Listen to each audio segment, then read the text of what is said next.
함께 예배를 드리는 사랑하는 성도 여러분, 오늘 말씀에 보면은 성경에 딱 한 번 나오는 단어가 하나 나옵니다. 무엇일까요? 오늘 사도행전 9장 36절에 보시면 욥바의 다비다라 하는 여제자가 있으니, 이 여제자라고 하는 말이 성경에 딱 한 곳 여기에 나옵니다. 사실 남자 제자는 성경에 많이 나오는데 여제자는 이곳에 딱 한 번만 나오지만 다비다만 여제자는 아니었을 것입니다. 예수님께서는 남녀노소 누구에게나 생명의 복음을 전하셨고, 누구든지 주님을 따르는 사람들은 제자인 것입니다. 너희는 가서 모든 족속으로 제자를 삼으라 라고 주님께서 말씀하셨습니다. 그래서 많은 여제자들이 예수님을 따르고 또 초대교회에 여제자로 세워졌겠지만, 그러나 성경은 오늘 여제자를 딱 한 사람 소개하고 있습니다. 바로 그가 다비다라고 하는 사람입니다. 그래서 성경이 소개하고 있는 한 사람 여제자 다비다, 그의 삶을 통해서 우리의 제자됨이 어떠해야 하는가, 특별히 오늘 5.6 여전대 헌신 예배를 드리며 여제자됨이 어떠해야 하는가 하는 것을 오늘 말씀 가운데서 한번 살펴보려고 합니다. 무엇보다 이 여제자 다비다는 어떤 사람이었는가 하면 아름다운 사람이었습니다. 아름다운 사람. 어떻게 아름다운 사람임을 알 수 있을까요? 이 여제자의 이름이 아름다운 사람임을 드러냅니다. 이 다비다라고 하는 것은 예수님 당시에 이스라엘 말의 방언이라고 할 수 있는 아람어입니다. 아람어. 그런데 이것을 번역하면, 그리스어로 번역하면 도르가가 된다 합니다. 그런데 이 다비다와 도르가는 사실 같은 뜻을 가진 말인데요. 이 뜻이 무엇일까요? 사슴, 노루 또는 영양, 아마 그 사슴과의 그런 동물을 일컫는 이름입니다. 근데 사슴이나 노루나 영양은 참 아름다운 동물입니다. 그리고 착하고 깨끗한 그런 동물입니다. 그래서 아마 이 다비다, 도르가, 이 이름이 뜻하는 바가 이 여인이 아름다운 여인이었음을 나타내는 것 같습니다. 그런데 이 여인의 아름다움은 어떤 아름다움이었을까요? 외모의 아름다움이었을까요? 모르겠습니다. 다비다 또는 도르가가 외모가 어땠는지 성경은 전하지 않고 있습니다. 그런데 성경이 말씀하는 진정한 아름다움은 외모의 아름다움이 아닙니다. 성경은 내면의 아름다움, 하나님 앞에서 한 존재로서의 아름다움에 대하여 성경은 자주자주 말씀하고 있지, 성경은 외모의 아름다움에 그렇게 치중하고 있지 않습니다. 그래서 오늘 말씀에도 보시면 이 다비다 또는 도르가라고 하는 사람의 아름다움을 이렇게 이야기합니다. 그가 선행과 구제하는 일이 심히 많았더라. 이 여인의 아름다움은 선행에 있습니다. 여인은 착한 여인이었고, 그 착함을 다른 이들에게 전해주는 선행, 착한 행위가 많은 사람이었습니다. 그런데 그냥 많은 게 아니라 선행과 구제하는 일이 심히 많았다. 이 여제자 다비다는 바로 선행으로 유명한 그런 아름다운 여인이었습니다. 다비다 하면 착한 사람, 누구에게나 친절을 베풀고 누구에게나 선행을 베푸는 아름다운 여인, 그 여인이 바로 다비다였던 것입니다. 그리고 구제하는 일이 심히 많았다. 구제, 그것은 1차적으로 불쌍히 여기는 마음이라고 할 수 있습니다. 그리고 그 불쌍히 여기는 마음을 가지고 사람들에게 손을 펴서 직접 돕는 여인이 바로 이 다비다였습니다. 나중에 보면 다비다가 죽고 난 뒤에 다비다 곁에서 많은 홀로 되신 과부들께서 울고 있었습니다. 39절에 보시면 모든 과부가 베드로 곁에 서서 울며 다비다의 죽음을 슬퍼하며 울고 있는데, 다비다 곧 도르가가 그들과 함께 있을 때 지은 속옷과 겉옷을 다 내어 보였다. 이 다비다는 선행을 입으로만 한 사람이 아니고 구제를 말로만 한 사람이 아니고 거의 삶으로 한 사람입니다. 다비다가 얼마나 부자였는지 우리는 잘 알지 못합니다. 그런데 그녀가 돈이 있었든지 돈이 없었든지 그는 선행과 구제를 돈만으로 하는 것이 아니라 삶으로 속옷과 겉옷을 직접 지어서 많은 사람들에게 입혀주는 그런 연민의 정을 가진 사람이었습니다. 아마 여기 보면 다비다의 가족들이 언급이 되지 않고 많은 과부들이 함께 울고 있었다는 것을 가지고 많은 학자들은 다비다도 과부였지 않을까, 홀로 된 여인이었지 않을까라고 생각을 합니다. 어쨌든 다비다는 홀로 된 여인들을 향한 마음 아픈 연민의 정이 있었습니다. 지금도 그러하지만 그 당시는 홀로 된 여인들이 살아간다는 것이 참 힘들고 척박한 그런 때였습니다. 겨울이 되면 따뜻한 옷 하나 입기 힘든 홀로 된 여인들을 마음 아픔으로 따뜻한 옷을 지어서 입혀주고 속옷을 지어서 입혀주고 그렇게 삶으로 몸으로 봉사하며 그의 선행과 구제를 묵묵히 실천하는 그런 삶으로 아름다움을 살아갔던 여인이 바로 다비다, 도르가라고 할 수가 있는 것입니다. 그렇습니다. 하나님께서는 이런 사람을 복되다 하십니다. 우리는 무엇이 아름다움이며 무엇이 우리 참된 무엇이 우리 참된 삶의 모습인가를 오늘 여제자됨의 모습인가를 오늘 말씀에서 우리는 잘 살펴볼 수 있어야 될 것 같습니다. 오늘 우리 헌신 예배를 드리신 5, 6여전대 회원들께서는 50대 중반을 지나고 계십니다. 생애 50대 중반이 어떤 의미인지 또 여인들에게 어떤 의미인지 저는 잘 알지는 못하지만 50이라고 하는 50 중반이라고 하는 것은 자신의 삶에 대하여 어느 정도 아름다운 향기를 풍길 수 있어야 되는 나이라고 생각을 합니다. 우리가 잘 아는 미국의 대통령 에이브라함 링컨은 그런 말을 했죠. 사람이 나이가 40이 되면 얼굴에 책임을 져야 한다. 우리가 타고난 얼굴은 부모가 만들어주지만 자신의 삶의 얼굴은 자신이 만들어가는 것입니다. 특히 우리 믿음의 사람들은 하나님 앞에서 만들어가는 것입니다. 믿음의 연륜이 쌓여갈수록 우리 얼굴에 신앙인의 모습이 드러나야 합니다. 하나님의 형상으로 회복된 하나님의 모습이 드러나야 하는 것입니다. 물론 하나님께서 우리와 같은 얼굴을 가지신 분은 아니지만 하나님의 거룩함, 하나님의 선하심, 하나님의 사랑, 하나님의 다사로운 빛이 우리 얼굴에서 드러나야 하는 것입니다. 요즘은 옛날에는 40의 얼굴을 책임진다라고 했는데 요즘은 좀 나이가 많이 개념이 바뀌었으니까 50으로 고쳐도 좋을 것 같습니다.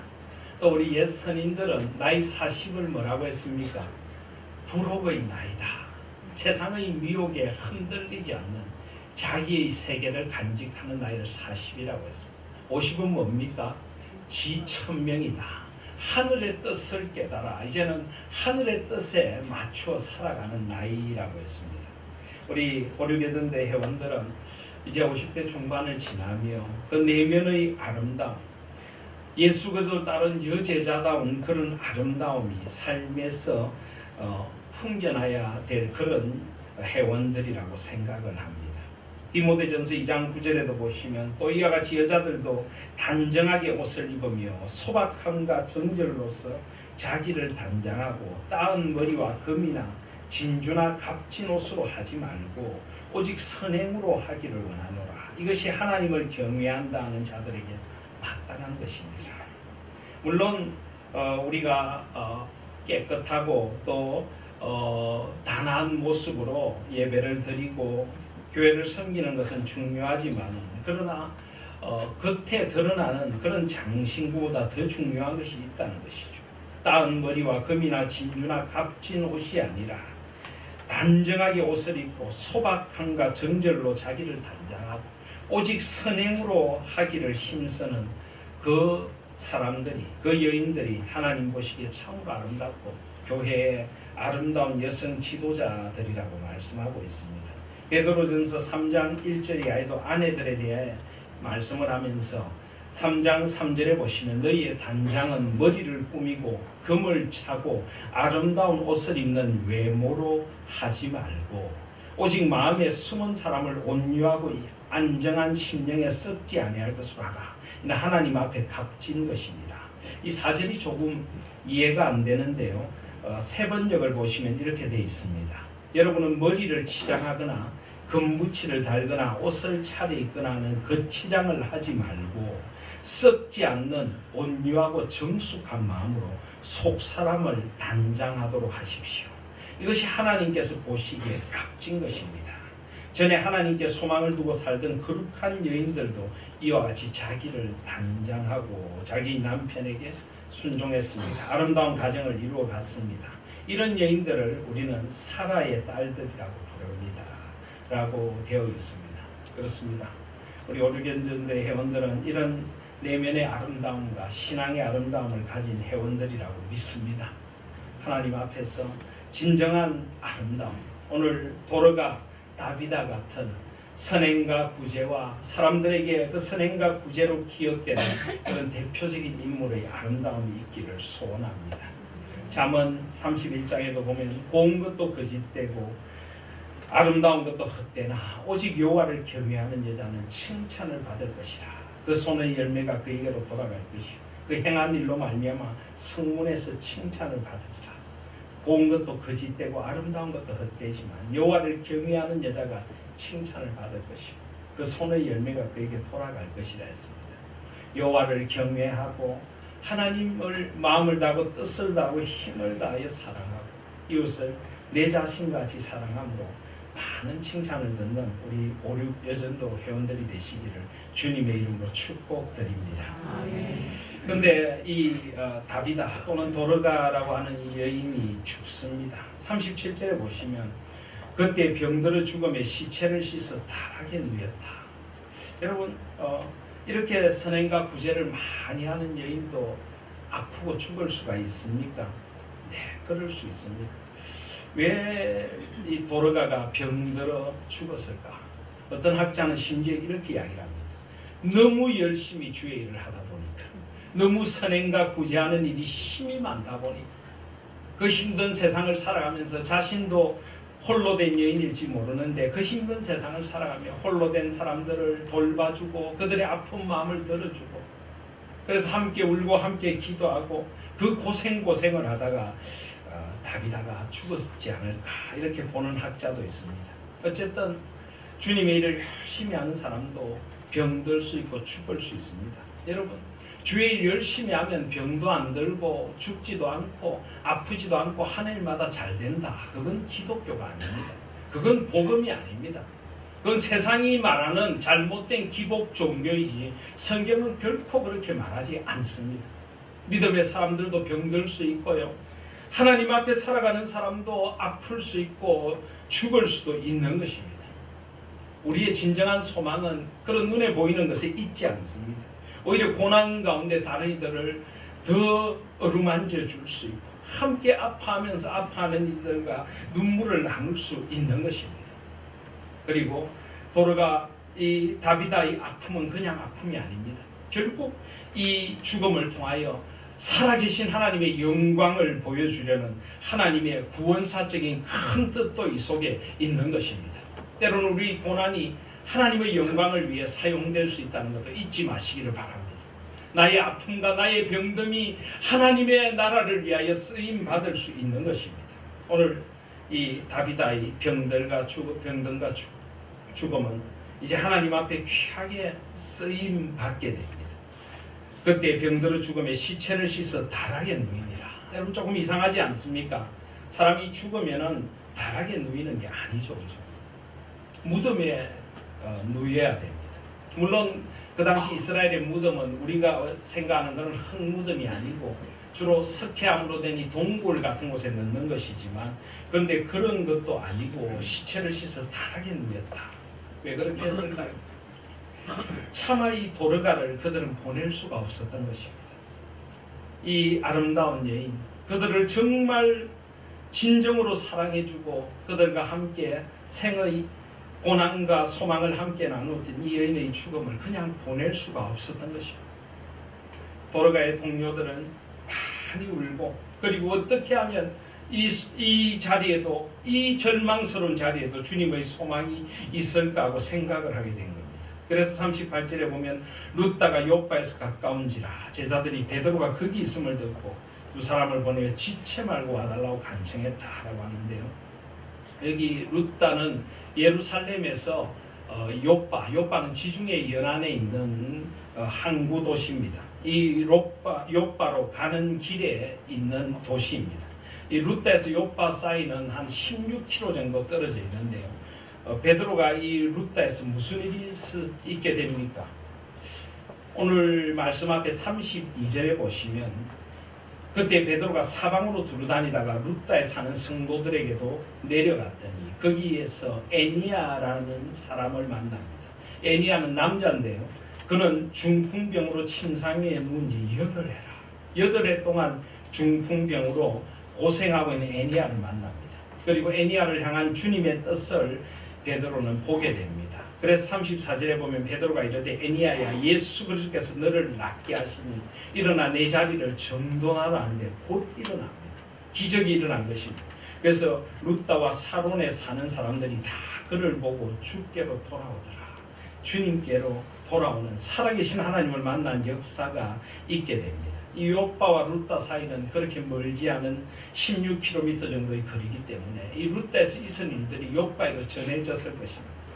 중풍병자를 일으키신 하나님께서, 베드로를 통하여 역사하신 하나님께서 혹시나 죽은 도르가도 일으키실 수 있지 않을까. 살아계신 하나님이시라면 이 일이 가능하고 하나님 앞에 쓰임받는 종 베드로가 하나님 앞에 기도하면 이 일이 일어날 수 있지 않을까. 그런 기대를 가지고 차마 도르가를 보낼 수 없었던 도르가의 동료들은 두 사람을 보내어 지체 말고 와달라고 간청합니다. 그리고 베드로도 지체하지 않고 그 길을 한달음에 달려가 그들과 함께 가서 이르매 그들이 되고 다락방에 올라가니 모든 과부가 베드로 곁에 서서 울며, 아까도 말씀드렸던 도르가가 그들과 함께 있을 때 지은 속옷과 겉옷을 다 내보였다 합니다. 저는 여기 모든 과부가 베드로 곁에 서서 울었다 하는 말씀에 가슴 깊은 감동을 받습니다. 여러분, 나의 죽음을 두고 사람들이 얼마나 울어줄 것 같습니까? 여러분의 죽음의 자리에서 사람들이 어떻게 울어주며 우리를 어떻게 기억할 것 같습니까? 오늘 도르가 곁에는 도르가의 죽음을 슬퍼하는 많은 과부들이 모여있고 도르가가 살아있을 때 했던 일들을 베드로에게 보여주며 울고 있는 것입니다. 우리의 떠남도 이렇게 아름다울 수 있을까요? 그런 재미있는 이야기를 들은 적이 있습니다.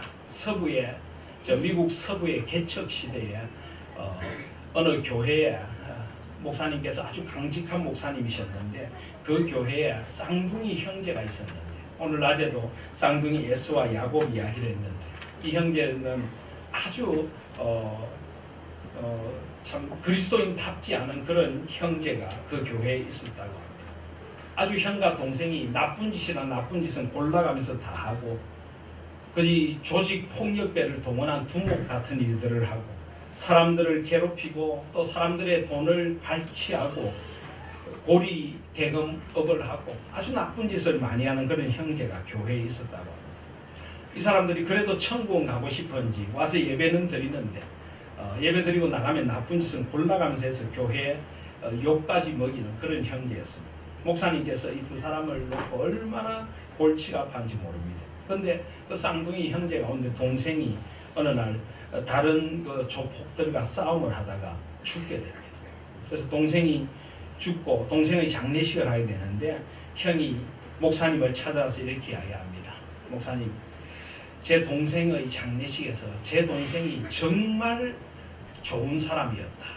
그 말을 한 번만 해주시면 제가 교회에 엄청난 헌금을 하겠습니다. 그래서 교회당도 다시 지어드리고 엄청나게 하겠습니다. 동생을 영예롭게 보내주고 싶습니다. 좋은 사람이었다. 정말 좋은 사람이었다. 그 말 한 번만 해주십시오. 근데 이 강직한 목사님이 들어주실 것 같지 않았는데 목사님이 가만히 기도하고 생각하더니 예, 그렇게 하지요. 그랬더니 장례식 끝나고 목사님이 정말 그렇게 하시면 헌금을 하겠습니다. 약속하고 갔습니다.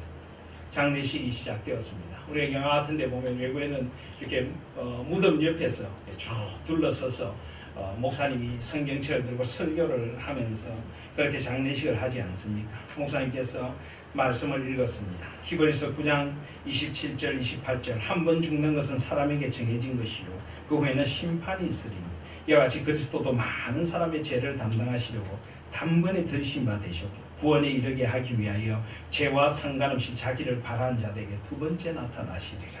이 말씀을 전하고 목사님께서 그리스도의 영원한 생명과 소망에 대하여 말씀을 하신 후에 이제 설교 가운데 이 죽은 고인에 대한 이야기를 하게 됐습니다. 목사님께서 이렇게 이야기하셨습니다.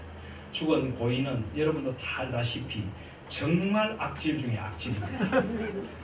온갖 나쁜 일은 다 했고 그리스도의 이름에 먹칠을 했고 정말 교회에 많은 피해를 주었고 이 동네에 많은 피해를 준 정말 나쁜 사람입니다. 우리 가운데는 이 사람이 차라리 죽었으면 하고 바라는 사람들도 있었을 것입니다. 오늘 이 사람의 장례식 앞에서 우리는 우리 인생이 어때야 하는가를 다시 생각해 봅니다. 그런데 여러분 이 사람이 아무리 나쁜 사람이었다고 할지라도 살아있는 그의 형에 비하면 정말 좋은 사람입니다. 진짜 목사님이 그랬는지 안 그랬는지 모르겠지만 목사님은 약속을 지켰습니다. 정말 좋은 사람이라고 해달라고 했으니 정말 좋은 사람이다. 지어낸 이야기일 거라고 생각을 합니다. 어느 목사님이 그렇게 했겠습니까? 그런데 여러분 진짜 이런 현실이 아닐 수도 있지만은 우리가 떠난 자리에서 우리를 위하여 울어줄 사람이 얼마나 있고 우리의 죽음을 정말 아쉬워하며 하나님 앞에 그 아쉬움을 토로할 사람들이 얼마나 있을지 내가 한 일들을 보여주며 참 귀한 분이셨다. 이분이 우리에게 이런 도움을 줘. 이분을 우리는 그래서 잊을 수가 없고 보낼 수가 없다. 이런 고백을 할 수 있는 죽음은 얼마나 아름다운 것입니까? 바로 도르가 다비다의 죽음은 그런 죽음이었던 것입니다. 이 죽음의 자리에서 베드로도 마음 아픈 눈물을 흘리며 이제 기도를 합니다. 하나님의 뜻을 발견한 것입니다. 그래서 40절에 보시면 베드로가 사람을 다 내보내고 무릎을 꿇고 기도하고 무릎을 꿇고 간절히 기도했습니다. 그리고 돌이켜서 시체를 향하여 말합니다. 다비다야 일어나라. 다비다야 일어나라. 여러분 이 다비다야 일어나라. 아마 베드로는 그 당시 이스라엘 방언인 예수님도 쓰셨던 말인 아람어로 이야기를 했을 것입니다. 여러분 아람어로 다비다야 일어나라가 뭘까요? 혹시 아시겠습니까? 다비다 쿰 아시겠죠? 그죠? 다비다 쿰 아람어로 그렇게 합니다. 베드로가 어떻게 이렇게 담대하게 기도하고 다비다야 일어나라라고 할 수 있었을까요? 바로 예수님께서 달리다 쿰 하시는 것을 직접 눈으로 목도했기 때문입니다. 마가복음 5장에 보시면 예수님께서 해당장 야이로의 딸을 살리실 때 베드로와 야고보와 야고보의 형제 요한이 아무도 따라옴을 허락하지 아니하시고 해당장의 집에 가십니다.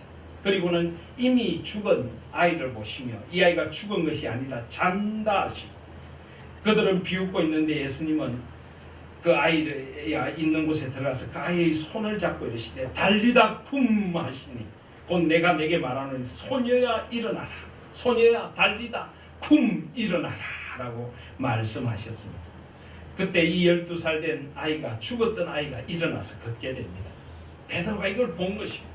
이 순간 예수님께서 하셨던 그 일을 생각하게 된 것입니다. 자기는 아무 능력이 없지만은 예수 그리스도의 그 부활의 능력이면 이 여인을 살려주실 것이라는 확신을 갖게 되었습니다. 애니야를 일으키실 때도 사도행전 9장 34절에 보시면 베드로가 이르되 애니야야 예수 그리스도께서 너를 낫게 하시니 베드로는 아무것도 아니지만 예수 그리스도께서 너를 낫게 하시니 일어나 내 자리를 정돈하라. 그러니까 곧 일어서게 된 것이죠. 오직 예수 그리스도의 이름으로.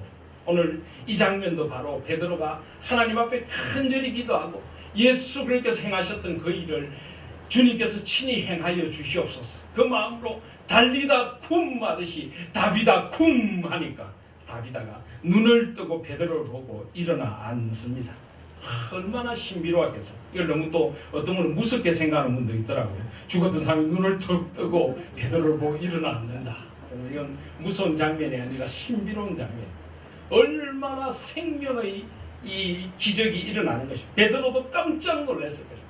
주께서 이 일을 행하신 것입니다. 그래서 41절에 보면 베드로가 손을 내밀어 일으키고 성도들과 가부들을 불러들여 그가 살아난 것을 보이니 온 요파 사람이 알고 많은 사람이 주를 믿더라. 이 공동체의 기쁨이 어땠을까요? 그들에게 이 다비다가 돌아온 것입니다. 성령의 능력이 예수 그리스도께서 다비다를 살려주신 것입니다. 그래서 그가 살아난 것을 보더니 42절에 온 요파 사람이 알고 많은 사람이 주를 믿더라. 아까 제가 다비다는 죽음을 통해서도 하나님께 영광을 돌렸다고 했는데 두 가지 면에서 영광을 돌렸습니다. 첫 번째는 하나님께 생명의 역사가 있다는 것, 하나님께 생명의 주관자이심을 보여주는 역사를 죽음을 통하여 드러내게 된 것입니다. 하나님께서는 다비다의 죽음을 통하여 그리고 다비다를 다시 일으키심으로 주님께서 부활의 주님이심을 보여주셨습니다. 그리고 두 번째로는 그 죽음과 다시 살아남을 통하여 많은 사람을 주님 앞으로 인도하는 역사가 일어나게 된 것입니다. 다비다가 중요한 것이 아니라 베드로가 중요한 것이 아니라 바로 주님, 다비다를 일으키신 그 주님께서 이제 사람들에게 주님의 살아계심을 보이셨어요. 결국 많은 사람들이 주를 믿게 되었던 것입니다. 사랑하는 우리 56여전대 회원 여러분, 여러분들의 선행과 구제, 여러분들의 하나님 앞에서의 헌신과 삶을 통하여 많은 사람들이 주님 앞에 돌아오는 역사가 있기를 소원합니다. 그것이 결국 우리가 해야 할 일입니다. 여러분, 이 다비다와 다비다의 이 아름다운 이야기는 지금도 계속되고 있습니다. 여러분, 우리나라에도 다비다의 집이라고 하는 게 있는 것을 아십니까? 영락교회 재단에서 운영하는 다비다의 집이라고 하는 게 있습니다. 1954년인가 설립이 되었는데요. 그때 6.25 전쟁 후에 그 전쟁에 남편을 잃고 홀로 된 여인들, 고아들을 돌보는 다비다의 집 사역이라는 것이 영락교회 재단에서부터 시작이 되어서 지금까지 계속되고 있습니다. 다비다의 아름다운 이름은 지금도 그리스도의 사랑을 전하며 계속되고 있습니다. 그리고 미국이나 또 여러 나라에 있는 토르가스 소사이어티라고 하는 게 있습니다. 이 도르가 재단이라고 하는 건데요. 이것은 전 세계적인 여인들의 구제 단체입니다. 그래서 이 도르가 재단에서는 여인들이 직접 옷을 만들어서 가난하고 힘든 사람들, 속옷과 겉옷을 필요로 하는 사람들한테 옷을 나누어주는 사역을 지금도 하고 있는, 아마 1800년대 중반에 미국에서 콜레라가 유행하고 난 뒤에 시작이 되어서 지금은 전 세계로 퍼져서 거의 150년 넘는 세월을 사역을 이어가고 있는 토르가 소사이어티라고 하는 단체도 있습니다. 지금도 다비다 도르가의 아름다운 이름은 그리스도의 사랑을 전하며 계속되고 있는 것입니다.